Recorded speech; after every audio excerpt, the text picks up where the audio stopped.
A bank manager called the FBI on a black man moving his own money.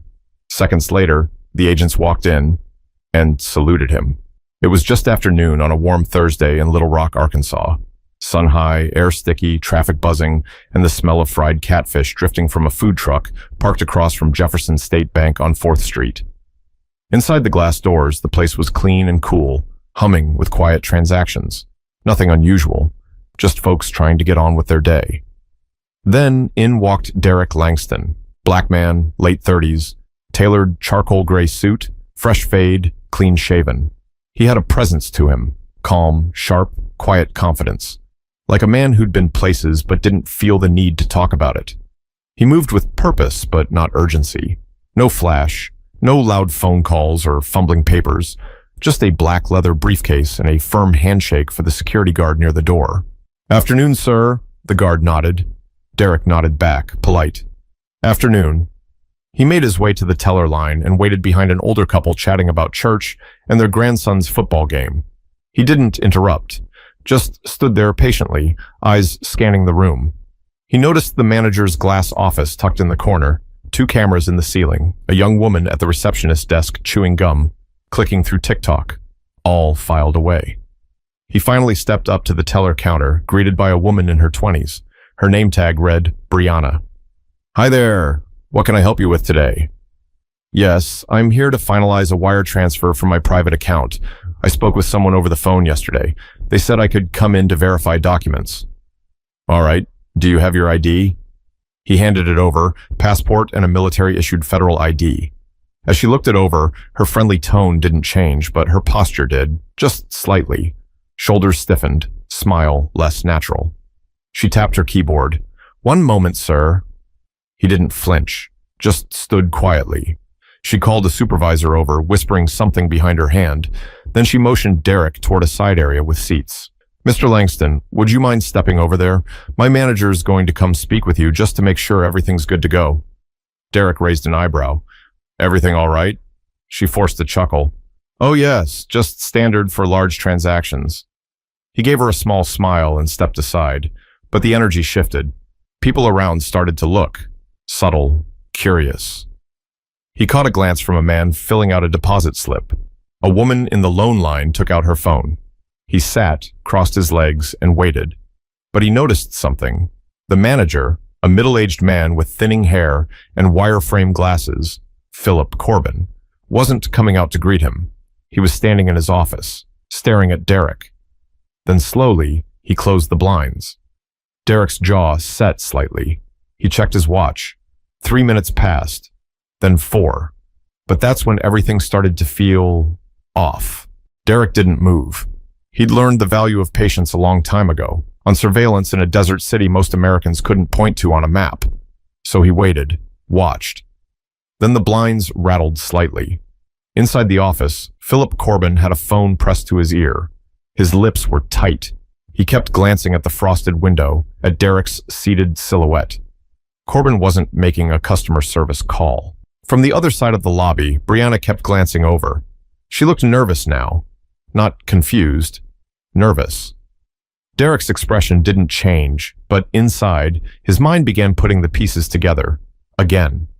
This wasn't the first time something like this had happened. Not the same exact way, not the same location, but the same look, the same pause, the same whispers.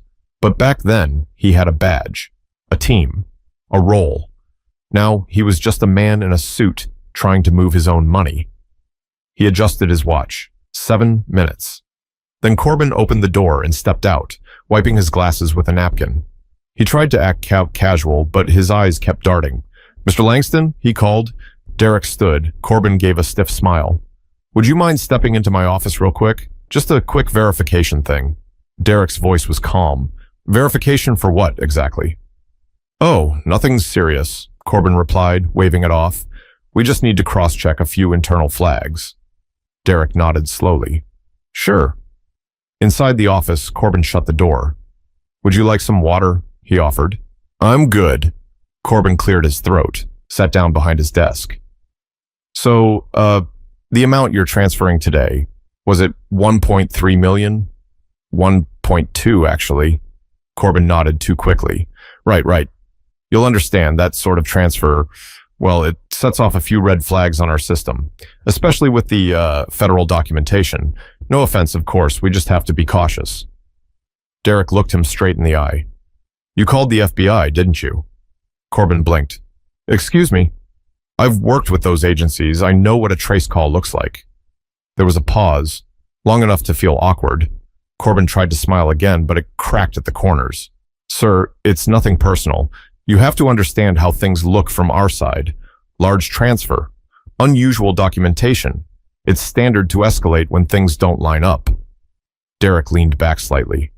Is my ID fake? No, it appears legitimate. It's just, we don't usually see that level of clearance. And when we do, well, protocol kicks in. You mean when a black man with a federal ID tries to move his money? Corbin's face flushed. That's not what I said. It's what you meant. Corbin's lips twitched. Look, they'll be here shortly. I'm sure once they speak with you, everything will be cleared up. Derek sat back, relaxed now. All right then, I'll wait. Outside, people were starting to notice. A security guard had moved closer to the office. A woman was whispering to her child. Phones were pointed.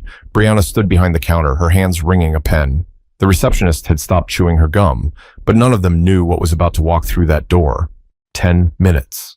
That's how long Derek had been sitting in that glass-walled office, visible to everyone, yet separated. Philip Corbin pretended to be reviewing forms, but his hands were trembling slightly. He kept glancing at the clock. Derek sat silently across from him, legs crossed again, not moving, not blinking more than he needed to. No threats, no aggression, just presence. And that's what made Corbin sweat even more. He stood suddenly. I'm going to grab a manager from upstairs. Just stay put, Mr. Langston. Derek's voice was calm. Take your time. Corbin walked out fast, almost like he was escaping the room. But instead of heading upstairs, he went straight to the back hallway where the bank's private phone lines were, out of view. He didn't use his cell phone this time. He used the landline behind the fire exit door. Covered. Quiet. He called again. Yes, it's Philip Corbin, Jefferson State Bank, downtown branch. I already reported the incident. Yes, the man is still here. No, he hasn't left. He's in my office. Yes, African-American male, suit, late 30s. He presented some kind of federal ID, looks real, but I have concerns. Pause. Corbin looked around, lowered his voice. I think he's either impersonating someone or using stolen documents. I'm not sure. I just know something doesn't add up. He claims he's moving over $1 million. I've never seen a black client move that kind of money with that kind of documentation. Look, I know how this sounds, but something about this doesn't feel right. Another pause. Then the agent on the line said something that made Corbin freeze. His eyes narrowed. He lowered the phone from his ear for a second, like he wasn't sure what he'd just heard. Then slowly he lifted it back up. Wait, who? What do you mean he's flagged internally but not for fraud? What does do not approach mean? But before he could ask anything else, he heard it. Sirens. Not blaring, but not quiet either. A black SUV pulled up outside the bank. Then another, both with no markings. The glass doors opened almost in unison, and in walked two men in dark suits, earpieces visible, sunglasses on, walking like they already owned the space. Conversations stopped. Phones were lifted. Children pulled close. Customers stepped back. Brianna looked up, startled. Can I help you? The taller one held up a badge without saying a word. They scanned the room and walked straight toward the office. Corbin stood frozen near the back hallway, mouth slightly open. Inside the office, Derek was still seated, still calm. The first agent opened the door. Derek stood slowly. The agent removed his sunglasses. His eyes narrowed, not in suspicion, but in recognition. He stepped forward, stood in front of Derek, and saluted. Everyone saw it. Everyone. A hush fell across the entire bank. The second agent stepped in behind him and did the same. A quiet, respectful salute, as if greeting someone who had once outranked them. Sir, the first agent said, voice steady, we apologize for the delay. Corbin's mouth fell open. He took a step forward. Wait, what is this? He came in claiming he was... The agent turned. He didn't claim anything. You called us. On Colonel Derek Jerome Langston, former Deputy Director of the Joint Counterintelligence Task Force. The silence after that felt like it had weight. Brianna gasped. The receptionist dropped her phone. A man in the lone line whispered, "Oh my God." But the most silent person in the room was Corbin. He finally realized what he'd just done.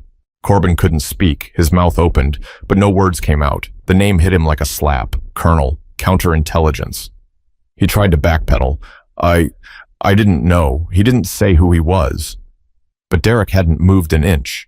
He stood tall, but not angry, not gloating, just present. The first agent, Agent Hines, turned to Derek again, his tone still formal. "Sir, our apologies for the public approach. When your name came through dispatch, we responded directly.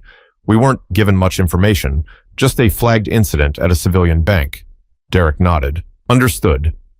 Agent Hines turned to Corbin. "Can you tell me what exactly made you call us in?" Corbin's face turned red. "There were irregularities." "Such as?" "Well, the amount, the ID, the documentation, it just didn't seem..." "Didn't seem what?" Derek asked, voice quiet. Corbin looked away. Agent Hines took a slow step forward. "You ran a check on him and flagged his federal credentials. Do you even know what it takes to get that level of clearance? You called us, assuming you were reporting a criminal. What you actually did was trigger a restricted file alert and nearly caused a federal panic." Corbin stumbled. I didn't mean any harm. I thought I was following protocol." "No, you weren't," Agent Hines snapped. "You were following your own bias." That hit different. The words bounced off the walls of the bank like someone had dropped a brick into still water. Derek finally spoke again, calm, controlled. "You didn't question the documents because they looked off. You questioned them because I didn't look like the kind of man who should have them." Corbin blinked hard. "That's not fair." "But it's true." The agent stood silently for a moment. Then Agent Hines turned to Derek. "Sir, do you want to file a formal report? Discrimination, racial profiling, false report. It's your right."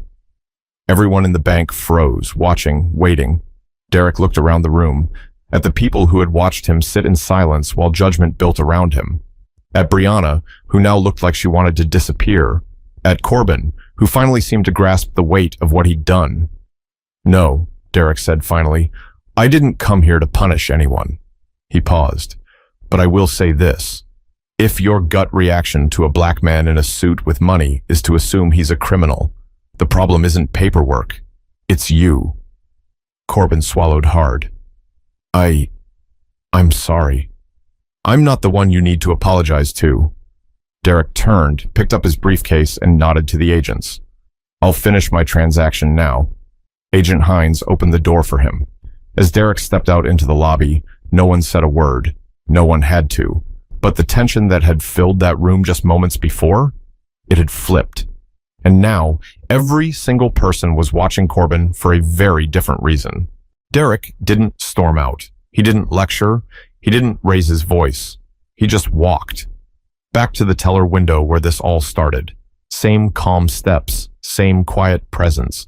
But now, the whole room stood still. Brianna was still at her station. She looked up when Derek approached and immediately stepped back, unsure what to say, how to even look him in the eye. "Sir, I'm sorry," she said, voice barely above a whisper. Derek gave her a small nod. "I'm ready to finish the transfer." She swallowed. "Yes, of course, right away." Her hands moved quickly now, but clumsily. She had to retype the account number twice because her fingers kept trembling. When she asked for confirmation, Derek leaned in slightly and answered, his tone neutral, not unkind. Behind him, the agent stood near the door, arms crossed, watching everything unfold. Across the room, a man in a polo shirt leaned over and whispered to someone, "That's the guy the FBI saluted. Did you see that?" A woman near the loan department whispered, "I thought he was a scammer or something. I mean, the manager was so sure."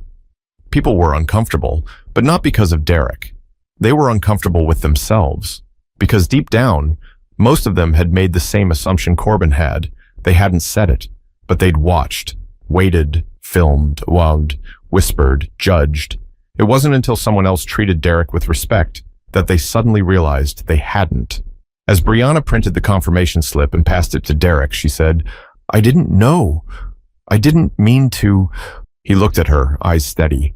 "It's not about what you meant. It's about what you did." She nodded. "You're right."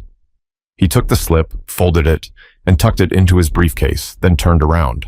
Corbin was still in the back, arms crossed, his face pale. Derek walked over to him, slow but direct. The room quieted again. He stopped just a few feet away.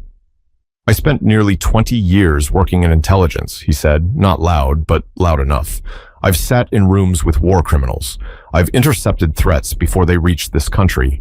I've made decisions that saved lives, and some I still carry with me." Corbin didn't speak. Derek took a slow breath. "I never once judged someone by the language they spoke, the country they came from, or the way they looked, because I was trained to look at facts, not fears." He took one step closer. "You could have asked questions. You could have verified the information. But instead, you made a phone call that could have ended very differently, all because you didn't like how I looked, carrying success." Corbin's voice cracked. "I was wrong." "Yes, you were." And that was all Derek said. No threats, no yelling, no demand for consequences. He didn't need to, because the silence that followed said everything. Corbin stood frozen, eyes on the floor. He looked like he wanted the building to swallow him whole. But Derek? He was already walking toward the exit, flanked by the two federal agents who were still standing watch.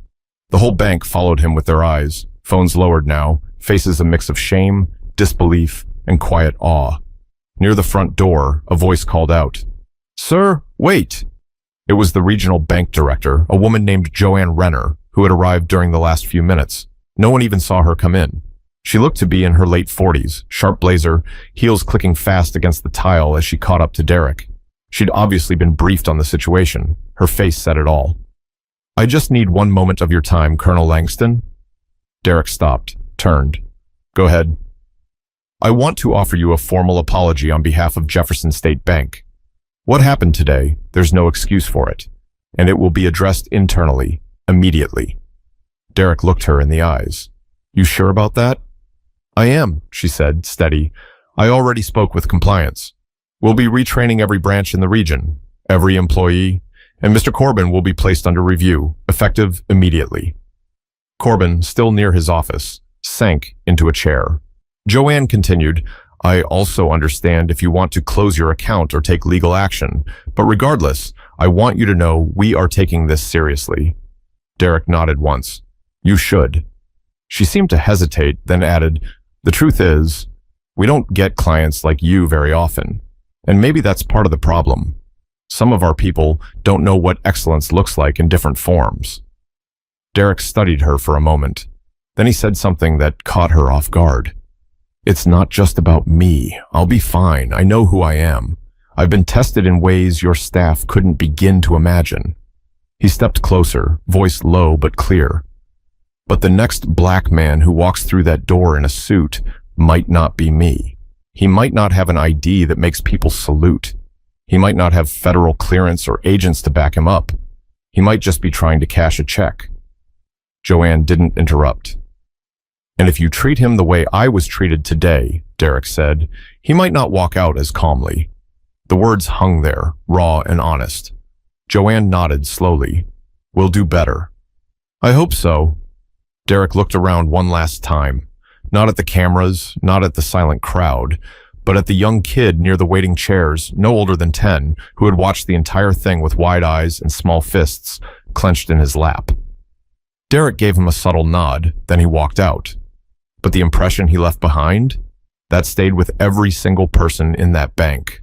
The doors closed behind Derek, and just like that, he was gone. No headlines, no press conference, no legal team marching in, just a man who walked into a bank to move his money, and walked out having taught everyone in that building something they weren't ready to learn. Inside, silence lingered, like a weight nobody could shake off. Joanne Renner turned slowly and walked back toward Corbin, who was still slouched in his chair, his hands gripping the armrests. "Pack your things," she said softly.